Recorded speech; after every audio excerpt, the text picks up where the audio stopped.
Hello नमस्कार, जय सीताराम, जय बिहार। कैसे हैं आप लोग? आपका बहुत बहुत स्वागत है मेरे चैनल बीपीएससी विद स्वीटी सन उर्फ एडी फाइन में। दोस्तों आज हम लोग, ये हमारी रात में 9 बजे की क्लास है। सबसे पहले तो ये मेरे चैनल का नाम है बीपीएससी विद स्वीटी सिंह। दोस्तों ये हमारी रात की 9 बजे वाली क्लास है और हमने आपसे कहा था कि अब से जो है किसी भी एग्जाम के नजदीक आने का हम इंतजार नहीं करेंगे। हम जितने भी वनडे एग्जामिनेशन जैसे एईडीओ है, आपका बिहार एसएससी है, या फिर जितने भी अपकमिंग एग्जामिनेशन है वनडे वाले 72वीं जो है वो बीपीएससी है, तो उन सबको लेकर जो है हम एनसीईआरटी शुरू करेंगे। सबसे पहले तो एनसीईआरटी की जो बुक है मेरे हाथ में है और यहाँ हम लोग जो चैप्टर फर्स्ट देखेंगे जो कि ऐतिहासिक स्रोत के बारे में है। Today we are going to study chapter first, ऐतिहासिक स्रोत। ठीक है, अब ऐतिहासिक स्रोत देखिए। ऐतिहासिक स्रोत में तो यह इसको 3 भागों के में बांटा गया है हमारे इतिहास को। पहला है पुरातात्विक। पुरातात्विक से हमारा स्रोत क्या है कि इसका मतलब जितने भी अभिलेख मिले हैं, सिक्के मिले हैं, भवन मिले हैं, जो भी निर्माण सामग्री मिली है या फिर जितने भी बिल्डिंग्स मिले हैं उस सबको हम पुरातात्विक स्रोत कहते हैं। और जो भी इसका अध्ययन करता है उसको पुरातत्वविद कहते हैं। नेक्स्ट है भौतिक अवशेष है। भौतिक अवशेष है मतलब ईंट हो गया, चित्र हो गया, मूर्ति हो गया, ये सब जो भी मिले हैं उसको भौतिक अवशेष कहते हैं। तीसरे से बर्तन हो गया, बर्तन मिले हैं, सिक्के मिले हैं, आभूषण मिले हैं, तो ये सब चीजें। और इसके अलावा जो पुरातात्विक स्रोत के अलावा हमारे पास और क्या है, ऐतिहासिक स्रोत है, अभिलेखीय स्रोत है, साहित्यिक स्रोत है, उन पर हम चर्चा करेंगे। लेकिन सबसे पहले हम जो चर्चा करेंगे वो करेंगे भौतिक अवशेष में जो कि पुरातात्विक स्रोत में है। और हम लोग सिर्फ और सिर्फ पीटी पॉइंट ऑफ व्यू से जो क्वेश्चन बन सकता है बस उसी पर जाएंगे। तो सबसे पहला इसमें है, जो सबसे पहले आपको याद करने वाली चीजें हैं कि प्राचीन काल में 2 वस्त्र उत्पादन केंद्र थे। कौन था?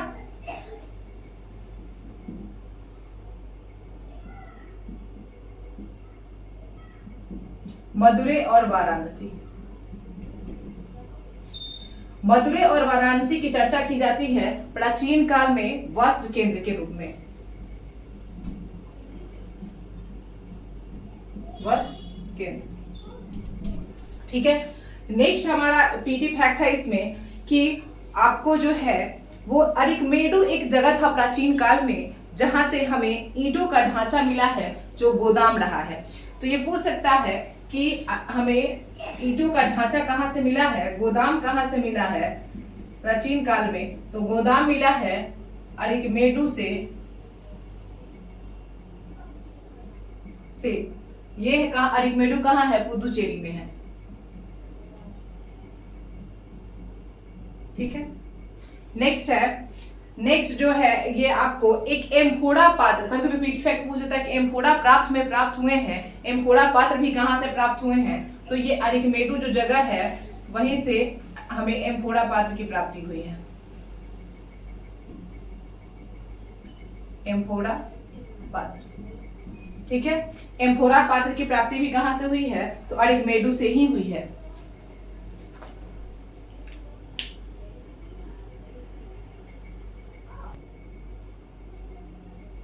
तो एम्फोड़ा पात्र जो है वो कहां से मिला है हमें? वो भी अरिकमेडु से मिला है। और इसमें ये मेनली जब होता था उस समय, तो उस समय इसमें जो है शराब या फिर इस तरह के कोई द्रव्य जो है वो रखे जाते थे। नेक्स्ट हम बढ़ेंगे कि यहीं से हमें एरेंटाइन युक्त जो है मुहर में मिली है। कहां से मिली है? अरिकमेडु से। और उसका नाम क्या है? एरेंटाइन। एरेंटाइन मुहर, ये मुहर है। तो एरेंटाइन मुहर भी कहां से मिली है हमें? तो अरिकमेडु से। अरिकमेडु से 3 चीजें मिल गई आपको। एक तो गोदाम मिल गया, दूसरा एम्फोड़ा पात्र मिल गया, तीसरा एरेंटाइन मिल गया। हम चौथे की तरफ चलते हैं और यहाँ से जो है हमें लैंप, बर्तन इत्यादि भी हमें अरिकमेडु से मिले हैं। नेक्स्ट हम बढ़ते हैं आगे और देखते हैं सिक्कों के बारे में बढ़ते हैं। किसके बारे में बढ़ते हैं? सिक्के। आप देखिए, सिक्के में हम लोग जानते हैं कि सिक्के के अध्ययन को हम क्या कहते हैं? मुहर शास्त्र कहते हैं। मुहर शास्त्र को न्यूमिस्मेटिक्स कहते हैं। क्या कहते हैं? सिक्के के अध्ययन को क्या कहते हैं? इसके अध्ययन को कहते हैं मुद्रा शास्त्र। मुद्रा शास्त्र यानी न्यूमिस्मेटिक्स।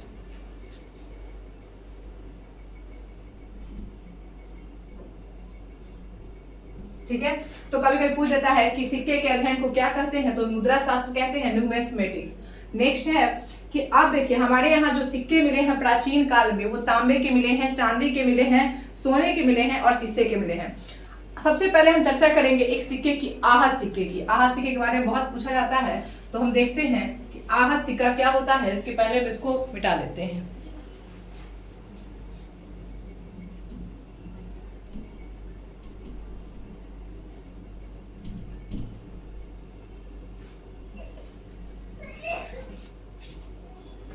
Now we proceed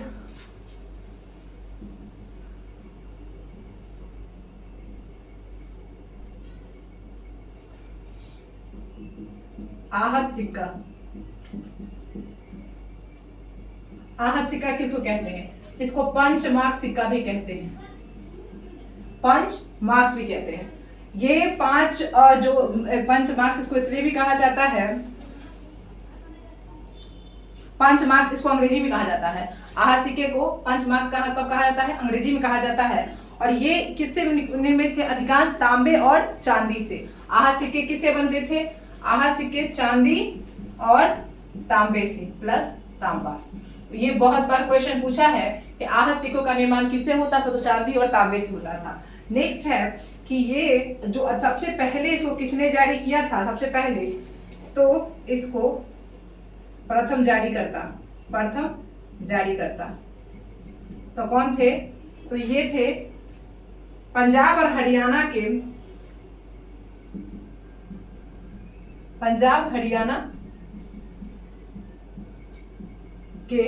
योधे, याद रखना है, योधे कबीले द्वारा पंजाब और हरियाणा में एक कबीला था जिसका नाम था योधे, उसके द्वारा सबसे पहले आहत सिक्का जारी किया गया था। और कब जारी किया गया था? तो प्रथम शताब्दी ईसा पूर्व। कब जारी किया गया था? तो प्रथम शताब्दी ईसा पूर्व। ठीक है, ये योद्धा सिक्कों के बारे में है जो पूछा जाता है। नेक्स्ट है कि सबसे ज्यादा जो सिक्के सांचे बने हुए हैं वो कुषाण काल में बने हुए। सिक्के ढालने वाले जो सांचे सबसे ज्यादा कहाँ बने हुए हैं? तो कुषाण काल में बने हुए। एक छोटा सा फैक्ट है, इसीलिए मैंने इसको बता दिया, वैसे कुछ ज्यादा ये नहीं है। अब देखते हैं कि अब सबसे पहला है कि प्राचीन काल में स्वर्ण सिक्के सबसे पहले किसने जारी किए?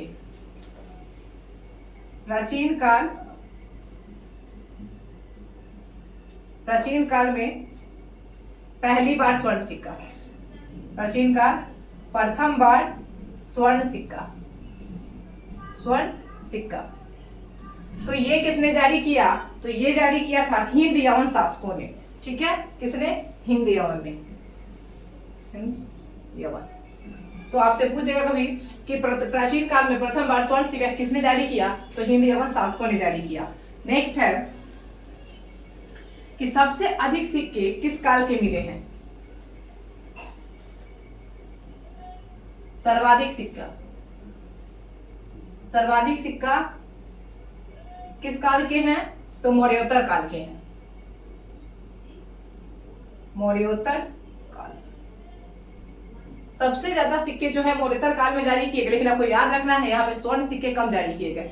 यहाँ पे जो स्थिति लोगों की खराब हो चुकी थी, इसलिए शीशे, प्रोटीन, तांबे, कांसे के ज्यादा जारी किए गए, सोने के कम किए गए। लेकिन ऐसा नहीं कि नहीं किए गए।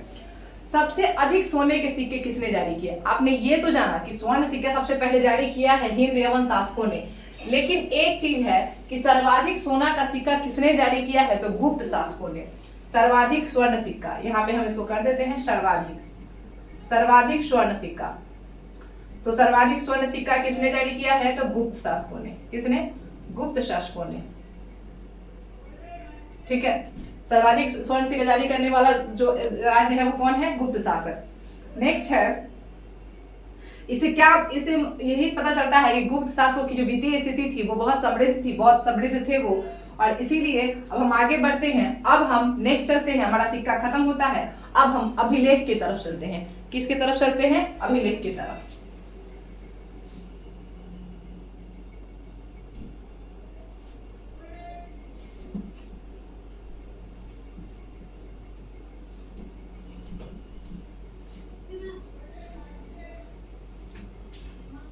नेक्स्ट हमारा है अभिलेख।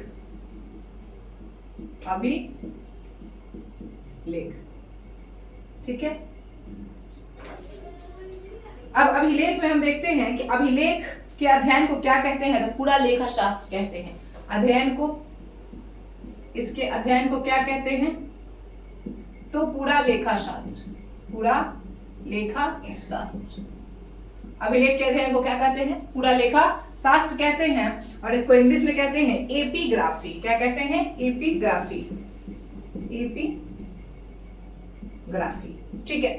तो अभिलेख का अध्ययन बहुत बार पूछा हुआ है, तो क्या कहते हैं, पूरा लेख शास्त्र, और अंग्रेजी में कहते हैं एपिग्राफी। बहुत बार ट्रिक करने के लिए अंग्रेजी में भी दे देता है। एक और है इसमें कि अब ये तो अभिलेख का अध्ययन तो आपने कर लिया, लेकिन पुराने जो दस्तावेज हैं उनकी तिथि के अध्ययन को क्या कहते हैं। ये तो आपको अभिलेख हो गया, लेकिन अगर अभिलेख की तिथि, अभिलेख की तिथि, अब ये जब पर्टिकुलर तिथि शब्द जुड़ गया, इसके अध्ययनकर्ता को क्या कहते हैं, तो इसके अध्ययनकर्ता को कहते हैं पूरा लिपि शास्त्र। इसके अध्ययन कहते हैं पूरा लिपि शास्त्र, यानी पैलियोग्राफी। पूरा लिपि शास्त्र यानी पैलियोग्राफी, ठीक है। पूरा लिपि शास्त्र किसको कहते हैं, जब अभिलेख, सिर्फ अभिलेख का अध्ययन करेंगे तो हम पूरा लेख शास्त्र के साथ जाएंगे, एपिग्राफी के साथ जाएंगे। लेकिन जब भी हम अभिलेख की तिथि का अध्ययन करने जाएंगे तो हम पूरा लिपि शास्त्र यानी पैलियोग्राफी के साथ जाएंगे। ये टर्म पूछा जाता है वनडे एग्जाम्स में। नेक्स्ट हम बढ़ते हैं कि अब देखते हैं कि हमें सबसे पहले अभिलेख कब का प्राप्त हुआ है और कहाँ का प्राप्त हुआ है। तो अभिलेखों का प्रथम साक्ष्य जो है, अब हम चर्चा करेंगे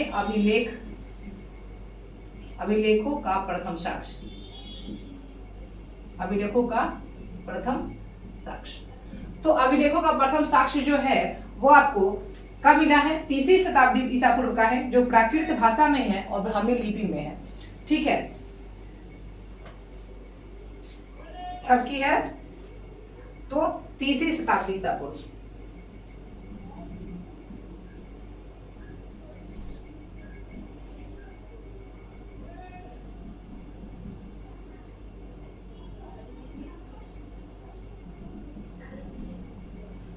तीसरी शताब्दी ईसा पूर्व, और किस भाषा में है, प्राकृत भाषा। भाषा क्या है, भाषा है प्राकृत, और लिपि क्या है, ब्राह्मी। लिपि कौन सी है, ब्राह्मी, ठीक है।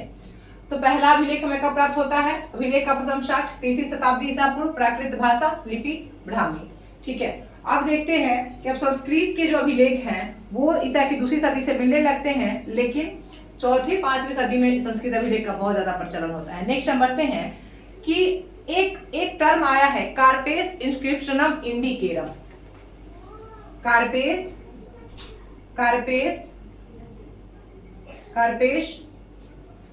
इंस्क्रिप्शनम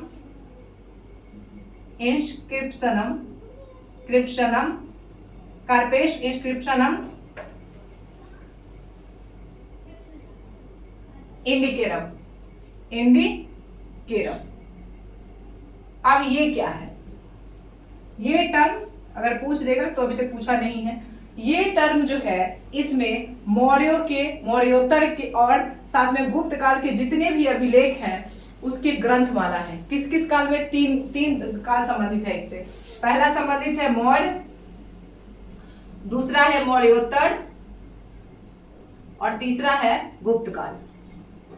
ये तीनों से संबंधित जितने भी अभिलेख हैं वो इस ग्रंथमाला में जो है, कार्पेस इंस्क्रिप्शनम इंडिकेरम में जो है आपको एक जगह किया गया है। इसको नेक्स्ट हम आगे बढ़ते हैं, पहले इसको हम हटा लेते हैं।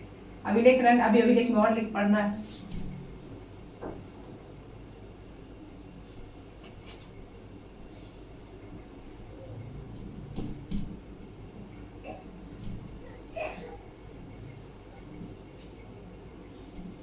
आगे देखते हैं। नेक्स्ट है, देखिए हम लोग वैसे तो हमें अभिलेख मिला था हड़प्पा संस्कृति से भी, लेकिन चूंकि हड़प्पा संस्कृति के अभिलेख क्या थे, भाव चित्रात्मक थे। हड़प्पा अभिलेख वो पढ़े नहीं जा सके, कैसे थे? भाव चित्रात्मक। कैसे थे? भाव चित्रात्मक। इसीलिए पढ़े नहीं गए, पढ़े नहीं गए। तो जब ये पढ़े ही नहीं गए तो इसको हम लोग कंसीडर भी नहीं करते हैं। अब देखिए, अब हमें जो सबसे पहले मिलता है वो अभिषेक का शिलालेख ही मिलता है, अशोक का शिलालेख ही मिलता है। और अशोक का शिलालेख जो है वो पढ़ने का श्रेय किसको जाता है? अशोक के शिलालेख। हम आते हैं अशोक के शिलालेख। चलिए, अशोक के शिलालेख को सबसे पहले अगर हम देखें तो ये 3वीं शताब्दी में ही मिली है हमें, और ये भारत में ही नहीं, भारत के अलावा पाकिस्तान और अफगानिस्तान से भी मिला है हमें अशोक का अभिलेख। कहां कहां से मिला है? भारत, पाकिस्तान, अफगानिस्तान। ठीक है। और अशोक के अभिलेख की जो भाषा है वो क्या, अधिकांश जो रही है भाषा वो आपको प्राकृत भाषा रही है, ग्रीक अरमाइक लिपि रही है, ब्राह्मी लिपि रही है। आप देखते हैं कि अशोक अभिलेख को पढ़ने का श्रेय सबसे पहले जेम्स प्रिंसेप को जाता है। 1837 जेम्स प्रिंसेप अभिलेख पढ़ा, अभिलेख पढ़ा। अशोक अभिलेख को किसने पढ़ा है? तो जेम्स प्रिंसेप ने पढ़ा है। कब? 1837 में पढ़ा है, इसलिए इसको याद रखना है। चलिए, नेक्स्ट हम कुछ महत्वपूर्ण जो है अभिलेखों की चर्चा करेंगे, और अभिलेख के साथ साथ अब हम देखेंगे कि वो कहां पे स्थापित है। तो सबसे पहला अभिलेख जो है उत्तर मेरूर। कौन है? उत्तर मेरूर। उत्तर मेरूर अभिलेख कहाँ है? तो ये आपको तमिलनाडु में है। कहाँ है? तमिलनाडु, तमिलनाडु में है। और ये आपको स्वशासन प्रणाली को लेकर फेमस है। क्या? स्वशासन पर, स्वशासन को लेकर कौन है? तो उत्तर मेरूर अभिलेख, जो कि कांचीपुरम तमिलनाडु में स्थित है। दूसरा अभिलेख है हमारा एरन अभिलेख। क्या है? एरन अभिलेख। एरन, तो एरन अभिलेख कहाँ है? तो एरन अभिलेख जो है वो मध्य प्रदेश में है। कहाँ है? एमपी में है। और ये अभिलेख जो है वो सती प्रथा, भानुगुप्त का अभिलेख है ये, भानुगुप्त के द्वारा। और यहाँ पे सती प्रथा, पहली बार सती प्रथा का उल्लेख। तो ये बहुत बार क्वेश्चन पूछा है कि सती प्रथा का प्रथम उल्लेख कहां से मिलता है? तो एरन अभिलेख से मिलता है, जो कि मध्य प्रदेश में है। और ये आपको सती प्रथा का उल्लेख करता है। हम आगे बढ़ते हैं और अभिलेखों की चर्चा कर लेते हैं। अभिलेख बहुत इंपॉर्टेंट है, डायरेक्ट क्वेश्चन पूछता है। एक पार्ट में नहीं आएगा, ये 2-3 पार्ट में आएगा।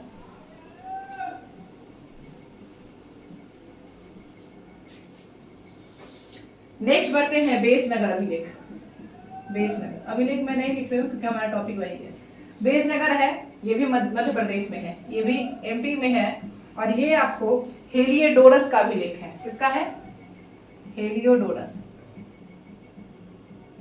हेलियोडोरस, हेलियोडोरस का अभिलेख है। आप देखते हैं हम नेक्स्ट, ये हेलियोडोरस का अभिलेख कहाँ है? तो ये आपको बेसनगर, विदिशा भी कहते हैं इसको, एमपी में है। नेक्स्ट है जूनागढ़। कौन है? जूनागढ़। तो जूनागढ़ कहाँ है? गुजरात में है। कहाँ है? गुजरात। तो जूनागढ़ गुजरात क्यों फेमस है?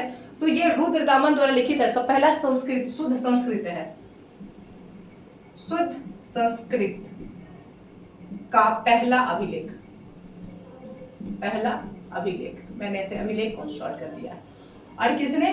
रुद्रदामन द्वारा। ये किसका अभिलेख है? तो रुद्रदामन का है। और शुद्ध संस्कृत का पहला अभिलेख है, यही इसकी स्पेशलिटी है, जिसकी वजह से इसको क्वेश्चन पूछा जाता है इसमें से। नेक्स्ट है मेहरौली, मेहरौली। ठीक है। अब मेहरौली की अगर हम बात करें तो ये आपको पहले तो मध्य प्रदेश में था, लेकिन अब इसको दिल्ली में लाया गया है। कहाँ है? दिल्ली में। और ये क्यों फेमस था? तो यह चंद्रगुप्त अदिति विक्रमादित्य जो है उसके द्वारा था। चंद्रगुप्त विक्रमादित्य, इसको फिरोज शाह तुगलक लाया था वहां से उठा के, तो उसका भी लिख लेंगे। नेक्स्ट है एहोल अभिलेख। एहोल अभिलेख, अभिलेख, एहोल अभिलेख कहाँ का है? तो ये आपको कर्नाटक का है। एहोल अभिलेख कहाँ स्थापित है? कर्नाटक में। और ये पुलकेशिन द्वितीय का है।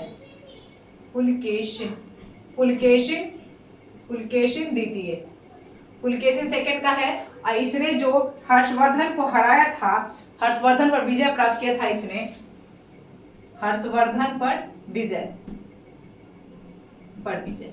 तो हर्षवर्धन पर विजय का अभिलेख उल्लेख किस अभिलेख में है? तो एहोल अभिलेख में। और किसने जीता था? तो पुलकेशिन द्वितीय ने जीता था। नेक्स्ट है हमारा अभिलेख इलाहाबाद अभिलेख, प्रयागराज। क्या है? इलाहाबाद। जैसे कि इसको प्रयाग प्रशस्ति भी कहते हैं। तो इलाहाबाद कहाँ है? प्रयाग में है। प्रयाग अभी का इलाहाबाद, ठीक है। और ये समुद्रगुप्त के जो दरबारी कवि था हरिशेन, उसके द्वारा लिखा गया था। समुद्रगुप्त, समुद्रगुप्त के दरबारी हरिसेन द्वारा, दरबारी कवि हरिसेन द्वारा, हरिसेन द्वारा ये प्रशस्ति अभिलेख है। प्रशस्ति, प्रशस्ति अभिलेख है। क्या है?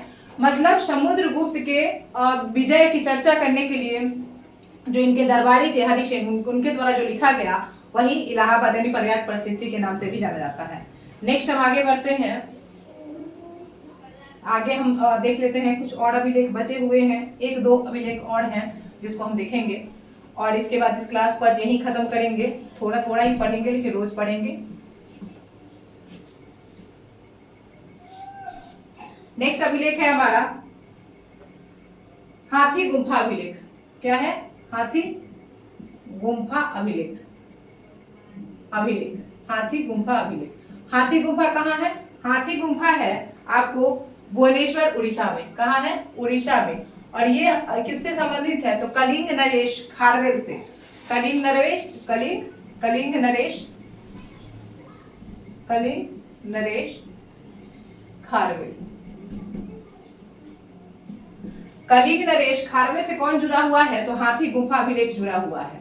नेक्स्ट हमारा है लुम्बिनी स्तंभ। लुम्बिनी चूंकि भारत में नहीं है, नेपाल में है। कहाँ है? लुम्बिनी नेपाल में है। कहाँ है? नेपाल में। और ये क्यों फेमस है? तो ये आपको अशोक द्वारा, बुद्ध के जन्म स्थान, अशोक द्वारा यात्रा की गई थी, अशोक की यात्रा। और ये बुद्ध का जन्म स्थान है, बुद्ध जन्म स्थान, ठीक है। तो इसीलिए अशोक ने यहाँ पे यात्रा की थी, तो वहां पे ये वर्णित है। नेक्स्ट है और लास्ट है हमारा मंदसौर अभिलेख। कौन है? मंदसौर अभिलेख। और ये मंदसौर क्यों फेमस है? तो मंदसौर जो है वो आपको सूर्य मंदिर, मंदसौर कहाँ है? तो एमपी में है। और ये आपको सूर्य मंदिर के लिए फेमस है, सूर्य मंदिर, सूर्य मंदिर। यहाँ पे हमारा अभिलेख का लिस्ट खत्म होता है। अब नेक्स्ट हम बढ़ते हैं कि वैदिक साहित्य। अब इसके बाद साहित्यिक स्रोत में चलते हैं हम। अभिलेखीय स्रोत हमारे हो गए हैं, वैदिक स्रोत में चलते हैं। वैदिक स्रोत में आज हम पहले हम देख लेते हैं कि वैदिक साहित्य क्या है, उसकी चर्चा करेंगे हम। अभिलेख खत्म होता है, साहित्यिक स्रोत में बढ़ते हैं। पुरातात्विक स्रोत अभी तक हम लोग देख रहे थे, अब हम लोग ऐतिहासिक ये वैदिक स्रोत में चलते हैं। साहित्यिक स्रोत के अंतर्गत आता है ये। पहला है हमारा वैदिक साहित्य। वैदिक साहित्य आजकल बहुत ही हॉट टॉपिक बन गया है। पहला, वेद कितने हैं? 4। वेद 4 पता है आपको। तो सबसे पहले जो है वैदिक साहित्य में वेद सबसे महत्वपूर्ण है। सबसे महत्वपूर्ण क्या है वैदिक साहित्य में? तो वेद। अब इसकी अब देखिए ऋग्वेद की रचना, अगर हम बात करें ऋग्वेद, इसकी रचना कब? इसकी रचना हुई थी 1500 से 1000 ईसा पूर्व। 1500 से 1000 ईसा पूर्व, ठीक है। 1500 से 1000 ईसा पूर्व कौन सा काल था? ऋग्वैदिक काल था। और यहाँ पे वही बाकी सारे जो वेद हैं, बाकी आपको जो वेद हैं तीनों, जिनका नाम है अथर्ववेद, अथर्ववेद, यजुर्वेद, यजुर्वेद और जो है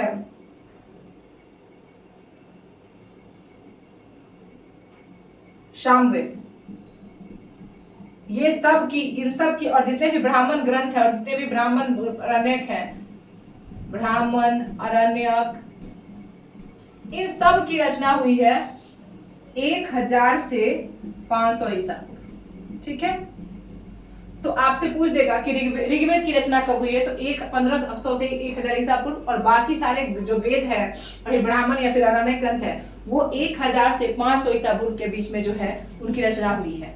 नेक्स्ट हम बढ़ते हैं, ऋग्वेद में क्या है? ऋग्वेद में देवता की स्तुति है, देवता की स्तुति। ठीक है, ये लोग देवता की स्तुति हेतु मंत्र की रचना की कहाँ की गई है? ऋग्वेद में की गई है। लेकिन उसके बाद जो भी आए हैं, उसके बाद जो भी ये सारे ग्रंथ आए हैं, इसमें क्या किया गया है? इसमें ही कर्मकांड पर बल दिया गया है। क्या किया गया है? कर्मकांड पर बल। मतलब पहला जो ऋग्वेद आया उसमें ऐसा कुछ नहीं था, उसमें स्तुति की जाती थी। अब देखिए, अब इसके पहले हम वेद का अध्ययन करें। वेद के साथ साथ हमारे वेदांग हैं। वेदांग कितने हैं? वेदांग हमारे 6 हैं। वेदांग मतलब क्या? वेद को समझने के लिए जिन चीजों की आसान भाषा में जिन साहित्य की रचना हुई उन्हें वेदांग कहते हैं हम। ठीक है, अब देखिए वेदांग कितने हैं? वेदांग हैं 6। कौन कौन? शिक्षा, ज्योति, निरुक्त, कल्प, व्याकरण, छंद। तो सबसे पहले हम देखते हैं 1 नंबर। 1 नंबर है हमारा शिक्षा। अब शिक्षा से उस समय मतलब क्या था? उच्चारण, उच्चारण विधि। शिक्षा क्या थी? उच्चारण की विधि। शिक्षा का तात्पर्य क्या था? उच्चारण की विधि।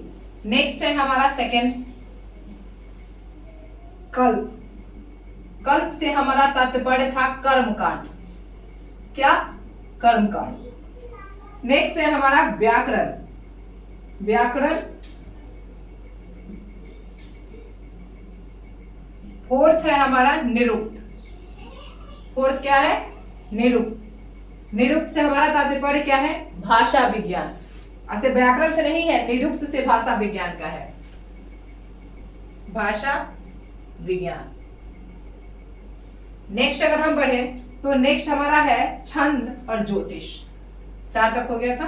5 है छंद और 6ठा है ज्योतिष।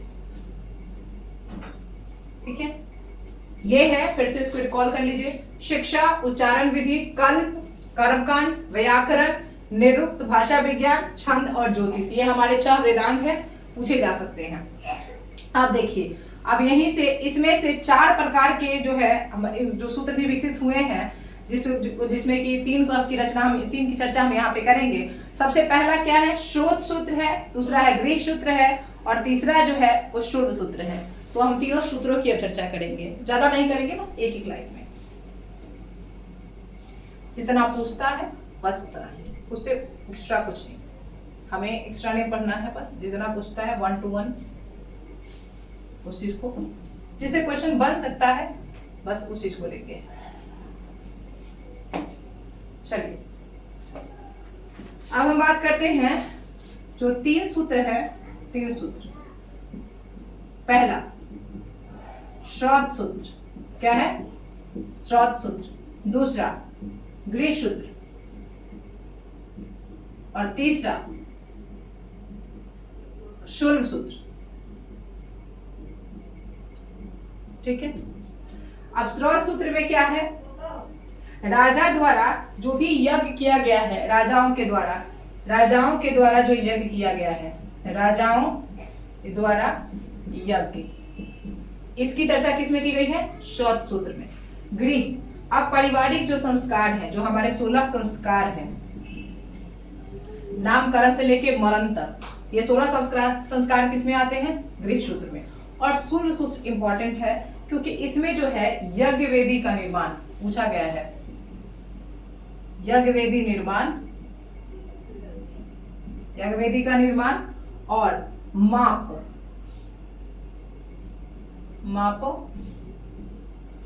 ज्यामिति एवं गणित। ठीक है, इन सब का आरंभ जो है यहीं से। तो ये बहुत इंपॉर्टेंट, इससे क्वेश्चन बना हुआ है कि आपको जो है यज्ञवेदी का निर्माण, यज्ञवेदी के लिए माप, ज्यामिति और गणित का हमें प्रारंभिक स्रोत कहाँ से मिलता है, तो वो है आपको सूर्य सूत्र। Thank you. इसी के साथ आज हमारी 9 बजे की क्लास खत्म होती है और नेक्स्ट हमारा जो है इसका पार्ट 2 आएगा। पार्ट 2 में हम इसका जो कवर करेंगे बाकी, और इसके बाद चैप्टर 2 आएगा। इस तरीके से जो है हम इस बुक को खत्म करने की कोशिश करेंगे। अगर आपको अच्छा लग रहा है क्लास तो निश्चित रूप से जो है आप इसको मेरे चैनल को सब्सक्राइब कीजिए, लाइक कीजिए, शेयर कीजिए और अभी से ही तैयारी शुरू कीजिए, ताकि जो है वनडे एग्जाम्स के लिए आपकी जो है हिस्ट्री पूरी तरीके से कवर हो जाए। और मेरे चैनल पे जो है इसके पांडे सर की ही बुक की भी बहुत सारी जो वीडियोज लगी हुई हैं, जो थोड़ी बहुत बची है उसको भी मैं बहुत जल्दी करा दूंगी। तब तक के लिए पढ़ते रहिए, मस्त रहिए, व्यस्त रहिए। जय सीताराम, जय बिहार।